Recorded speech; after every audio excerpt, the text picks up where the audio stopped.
Okay, this is going to be a game, a very bad game. This is my first time doing this anyway. With Bro and Ahmed Rida 19296. Also, they're 600 rated. I'm 600 rated too. On Rapid, I'm 700 rated. On Bullet and Blitz, I'm 600 rated. Like 600, kind of like 650 rated, I think. E45, the skin, and you thought it would be like, oh, 1% thingy, and then probably this, and then you think they're going to play that kind of Scandinavian. Actually, it is an opening in Scandinavia, which is kind of cool. No, D3, D4. You're actually closing up the position up. The reason I love D4 is you're stopping knight C3.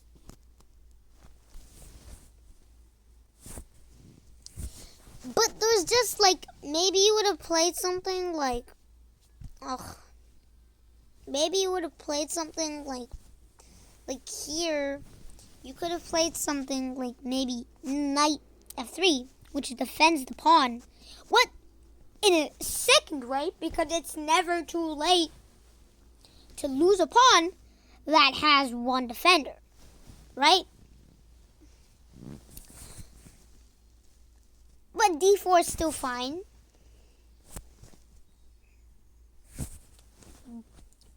I'm going to go through this very fast. D4 was played in 5 seconds. Good. Stop. Like, I'm pretty sure this thing was like, oh, D4, I stopped knight C3. Ha! And he's like, oh, I stop his opening principle too. You have to develop your pieces. Yeah. Well, I'm not going to lie, which is actually kind of smart. I'll probably think like that too, as a 600 myself. Bishop G5. Now, you should go knights before bishops because you know where your knights are going to go. Like, you all obviously know. But, like, your bishops, you know that they're going to go here, here, here, here, here. While you play bishop h6 and bishop e3, if you play chess while having a helmet on, right? And then you also have this bishop e2.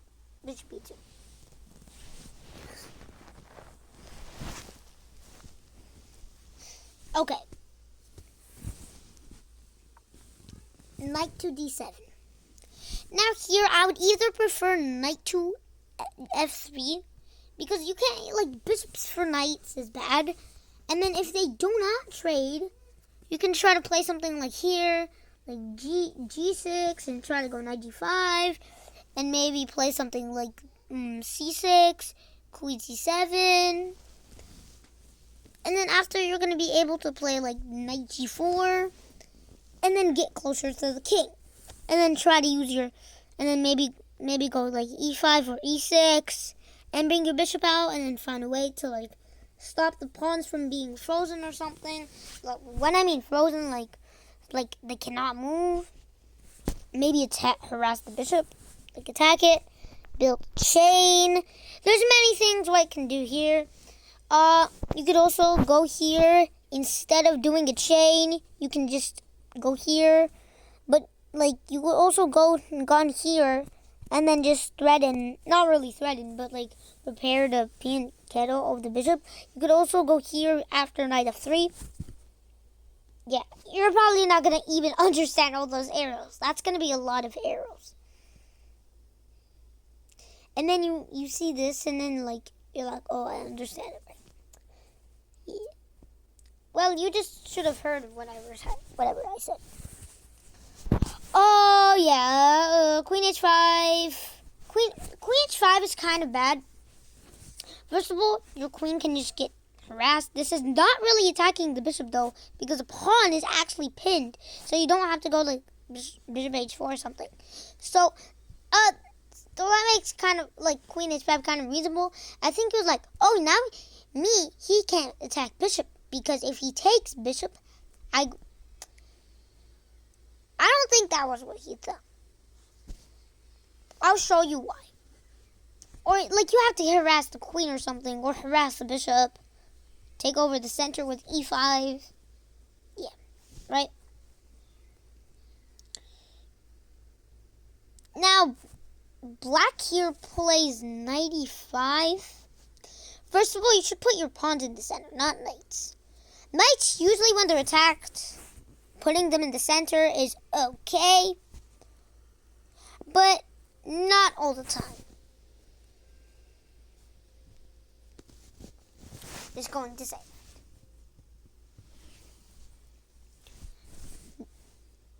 And there's also another problem with this move. I'm pretty sure you're like, oh, this opens up my queen. I can go here. And then he was like, oh, my teacher taught me to have high consideration, which means I should care about other people. So I should go and sacrifice my queen for no reason. Just because he learned consideration at school, he had to give his own queen to somebody in chess. Now, here, consideration means when you think about others. Like, when you think about others' feelings and when you want them to. Okay? We're going to learn a little bit of different stuff here.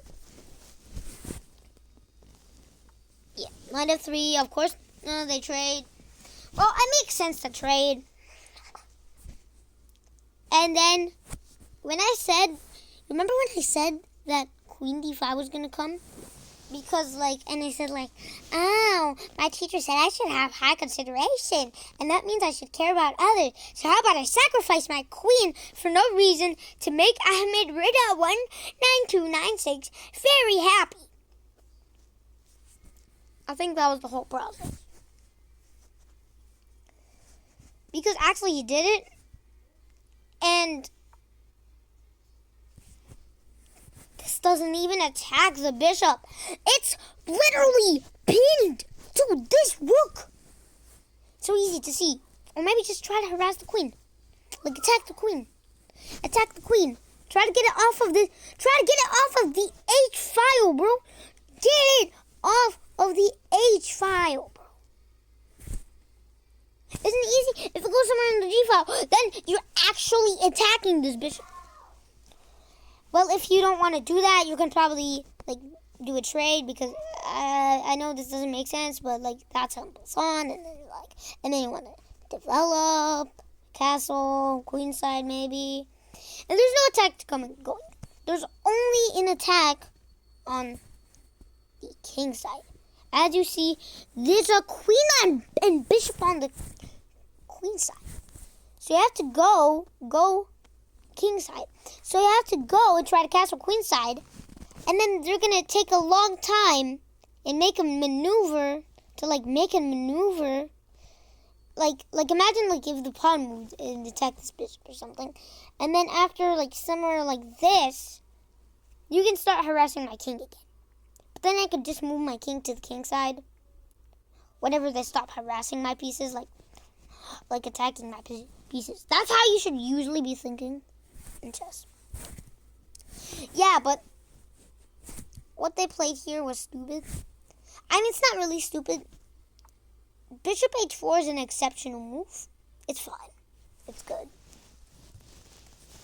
There's just one problem with the move bishop h4. You see, the bishop in this position, you kind of wasted a move because the bishop is not getting attacked because of this. Which I had to say so many times. Yeah, but we still got it. Rook h7. Bishop h3. Hanging the bishop for no reason. Well, of course it's still very, very much winning because black is up a queen. Look at this. You see this? +9. Do you see that queen there? That's literally so good. Wait, let me make the I'm gonna make an underline smaller. Do you see that? That's literally saying black is up a queen because this only has a knight. This one has a knight and a queen.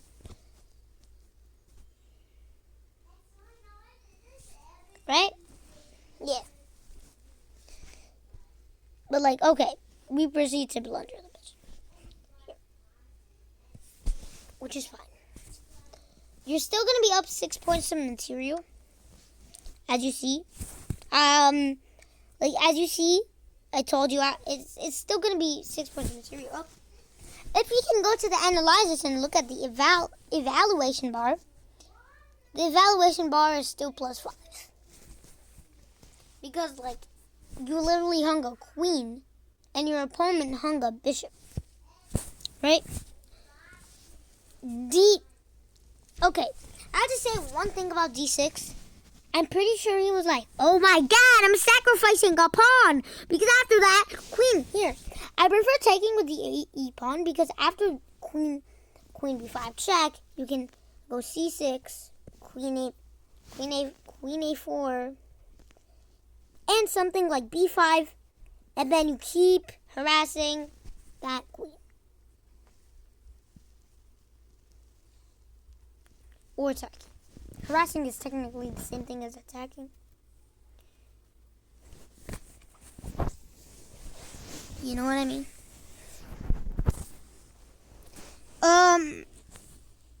This is kind of, funny. Yeah.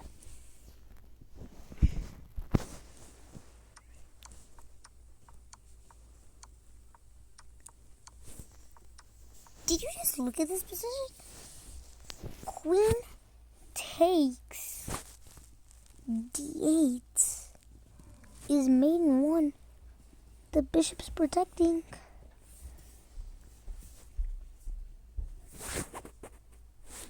But bishop takes D8. Now, you are actually still, by a miracle, this is actually checkmate. Because this is a discovered attack on the king. And then all these squares are cut off. Right? Yeah. Bishop E7 is nearly like one of the best moves. One of the 2 best moves. Because actually one of the 2. You could have played knight E7, but bishop E7 is also good too. First of all, you're blocking the bishop. Now the bishop can't come here because of this bishop. So they traded, right? Yeah, they did trade. And actually, you cannot take with the knight here. You cannot take with the knight here because this one is a discovered check. Yeah, kind of interesting, huh? And even worse about that, that means you're going to lose the knight too. You just see that?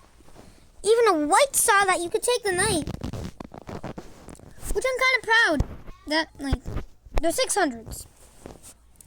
And not even that! But the rook is trapped. The only way to not lose the rook is literally the move.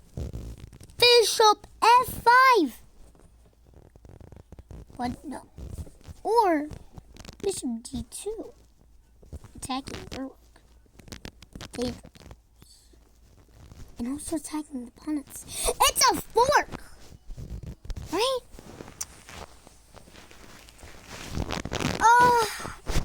Yeah. Good old days. Right?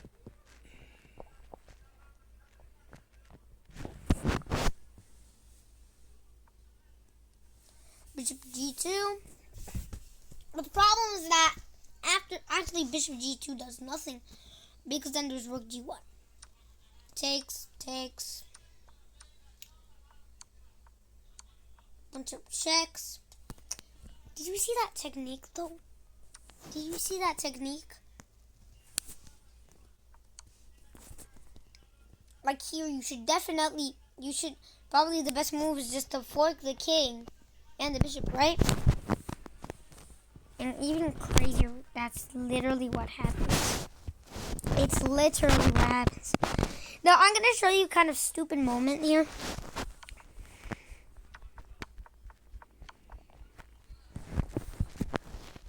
What? Here, was a draw by stalemate. You see, if you did something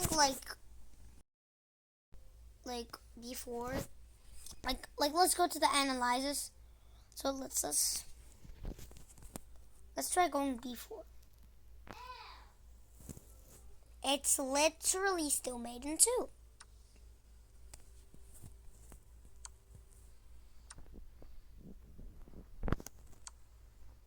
Okay, never mind. That was not the main one. But like that is made, right? It was literally made in two. But instead B3 and a draw by stalemate, get out.